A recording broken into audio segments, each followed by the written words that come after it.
very forgiving when it comes to time off, especially early Kind in of the rehearsal flexible on that process. stuff.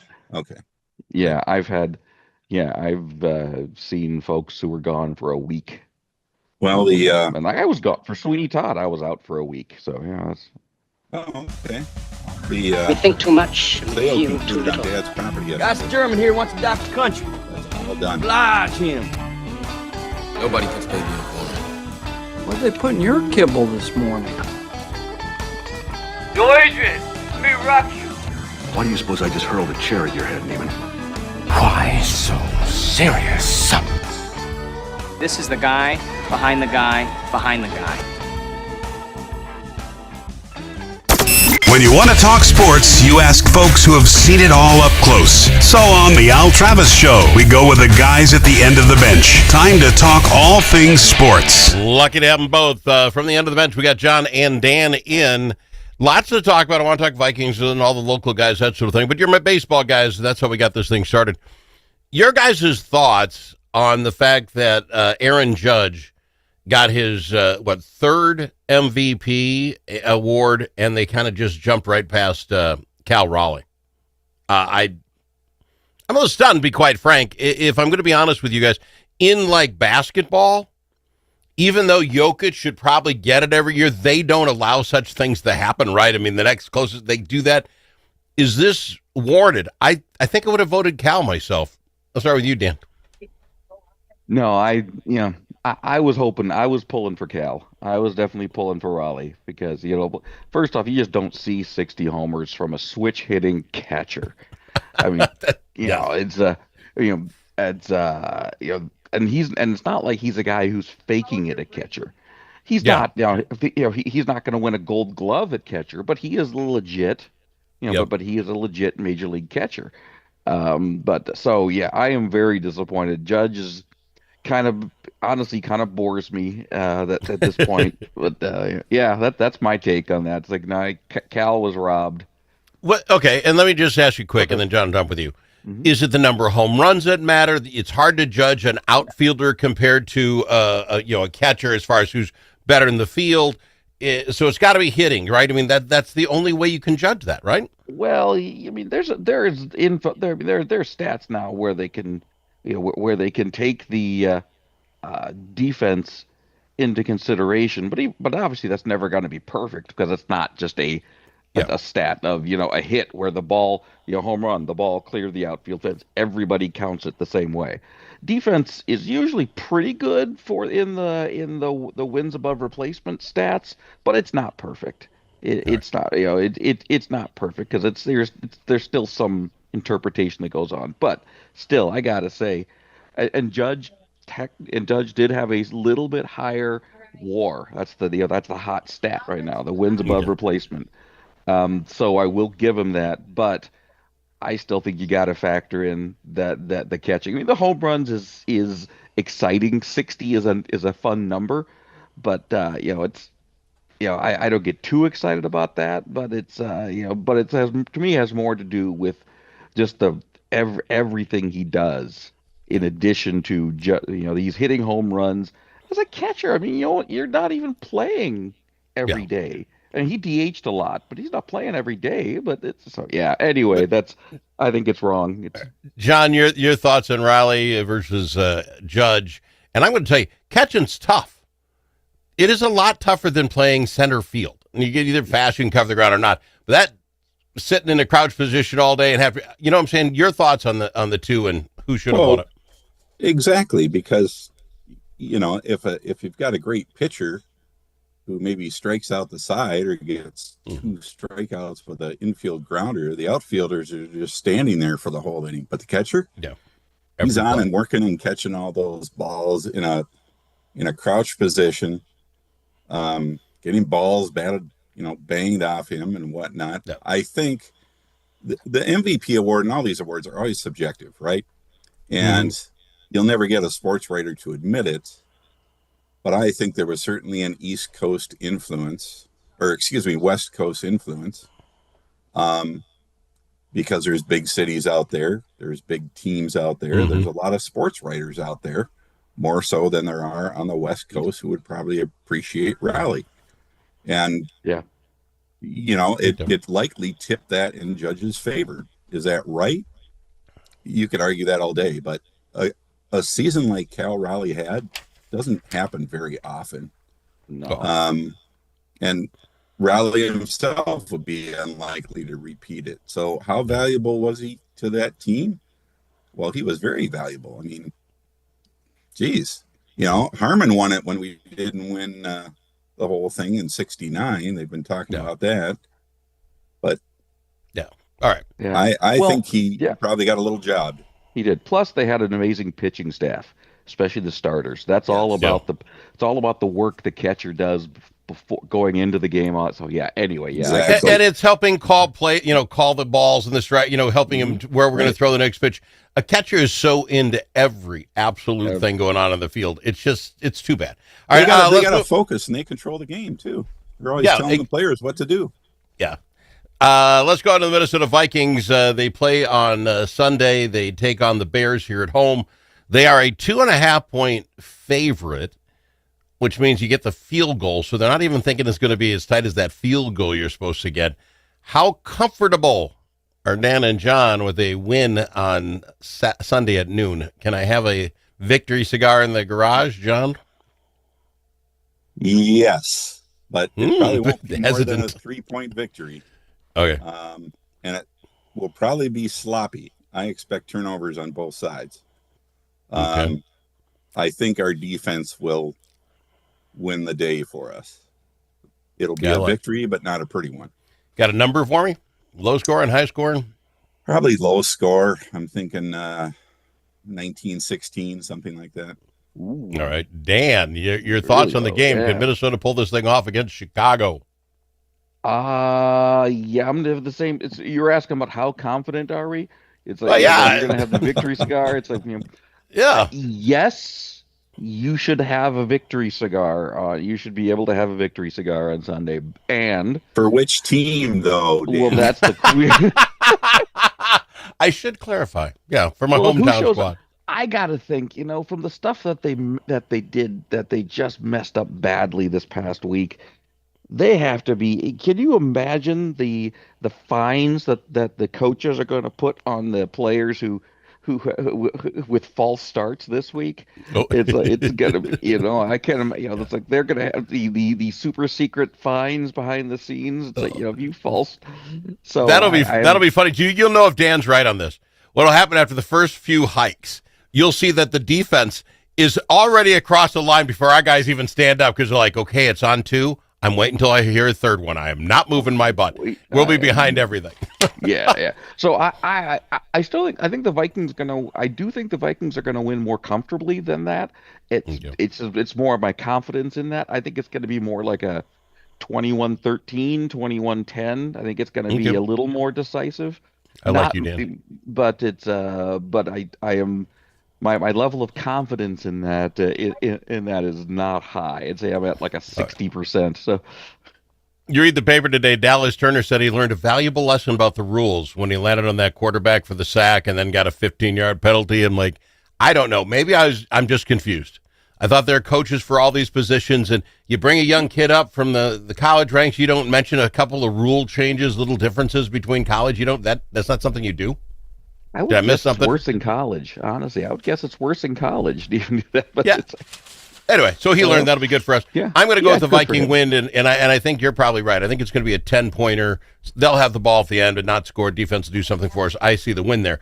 Other teams that matter to us. Green Bay is at New York. They have Green Bay still at 6.5-point favorites. I am hoping the Giants pull something out here. Fingers crossed and everything. For the new coach, for the new interim coach. If there is one week that they could do it, this is it, because you might see a little bit of that. We got to show that you do one for the coach. I still think Green Bay is gonna. And the Giants are bad. The Giants are bad. They're just not a good team. John, your thoughts? I got to get through this before we get to the rest. Go ahead. I agree with Dan. I mean, if New York wins, great. I'll be jumping for joy. But it'd be that big oddity, that big upset of the whole weekend. It's probably not going to happen. All right, John, Detroit is going to Philadelphia. Philadelphia is so much like us, a 2.5-point favorite. Is that one we can get another win there? Can Philadelphia pull that off for us? At Philadelphia, yeah. Okay. That is a tough place to play. Those fans are the worst in the league. They're intimidating. If they can cause some disruption, yeah. And Philadelphia will probably be pretty psyched up for this game too. Tough environment. I think it'll be a battle. I expect high scores. I honestly think it's going to be more like the Vikings game. I think it's going to be a 10-point. I think the Eagles are winning by 10 to 13. But more like a 34, more like a 34-21, 34-21, 34-24, something like that. I think it's going to be in that kind of range. If it goes the way you guys are talking about, the bottom three in the North will all be within one game, and we play Green Bay next week. That would be really cool. Detroit would be up by 2, so we're all in the mix. Got to go to break. We'll be back. We'll talk some Wolves quick. We'll also talk the Gophers, who are playing this evening. We talk about that coming up after this. This season, bring the whole family to see Irving Berlin's White Christmas. This smash hit musical based on the classic film returns by popular demand to delight you at Chanhassen dinner theaters. With loads of laughter and a stunning showcase of Irving Berlin songs, White Christmas is a celebration of the romance, friendship, and magic of the holidays. Make your plans today to see White Christmas. Visit chanhassendt.com. Think about it. Now that school's back in session, how are Minnesota students doing? Not very well. Minnesota ACT scores fell again last year and are the lowest they've been in 10 years. In fact, fewer than half of Minnesota students can either read or do math at grade level. Think about it. We used to brag about our schools. Now we're losing to states like Mississippi. Visit AmericanExperiment.org for more information. Think About It is brought to you by Center of the American Experiment, Minnesota's think tank.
The Al Travis Show, the last place you can go and hear all sides. Respectful, thoughtful, and grateful. Got them. The guys on the bench, John and Dan, real quick, keeping the football going here. The University of Minnesota is literally in Oregon tonight for a football game. 8 o'clock, might as well be midnight, but let's be honest, if I can stay up till 8, should be done by about 8:15 in my book, and I can go back to bed.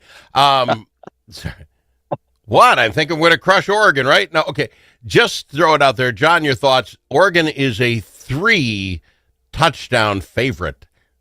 Don't often see those kind of numbers in the betting world, but probably sounds about right. Your thoughts? No, this will be the toughest game for the Gophers in quite a long time. Oregon. Jeez. Except Ohio State, yeah. We talk moral victories, and I know you. Well, we don't talk them because you hate that term. I hate moral victories. If we lose by 10 points or less, I'll be happy with that.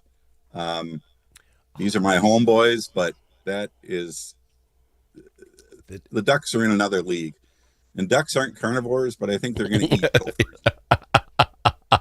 Dan, he is 100% correct. This moral victory crap drives me nuts, but it's how we live our lives in Minnesota. It's the Minnesota nice. Well, we tried hard, guys. Anybody want an orange slice? Dan, your thoughts on the game? 21 points may be not enough. And we keep giving Fleck this, the almost deity status. Because and again, he seems like a great motivator and all that, but it's,